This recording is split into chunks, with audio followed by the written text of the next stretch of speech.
Hey guys, I'm Dr. Tobisch with Whitefish Chiropractic. In this quick video, we're going to talk a little bit about sciatica. More specifically, we're going to talk about flexion-intolerant sciatica, which is basically exactly what it sounds like. This is when lumbar flexion or forward bending movements and positions are what trigger our sciatic symptoms. So things like prolonged sitting or bending forward to pick things up off the ground, when these are the things that kind of trigger the symptoms that shoot down our leg, a lot of times what's going on is when we are in these positions or movements, when we're bending or flexing forward, we might have some disc material pushing or bulging backwards, which may run into or compress a nerve, which is creating the symptoms that you feel that are shooting down your legs.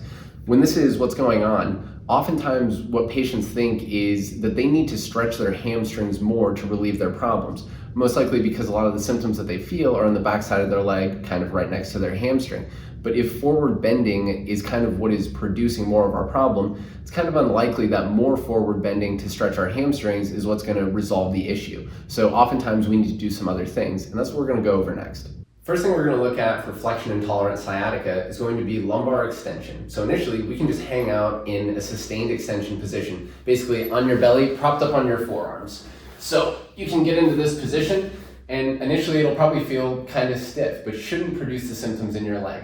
So you can hang out here, breathe into your belly for 2 or 3 minutes, then we want to start trying to get more extension in the lower back, so we'll move up to a press-up. So you can get into kind of a push-up position, but leave your hips down, then you can gradually start to push yourself up. Initially, you may get to here and feel some discomfort, so kind of get to where you feel that strain, come back down. Then as you do more reps, can you start to chip away at it more and more until you could get into a full extension position with your elbows locked out. Once you can do that, we'll start doing that several times a day. Every 2 or 3 hours, I'd shoot for 10 to 15 reps. Next thing we're going to look at is going to be some sciatic nerve flossing. And with my flexion intolerant patients, I like to have them do it from a sideline position. So we'll have you lay down on your side with your affected leg up. So if I had sciatic symptoms on my left, I'd lay down on my right side.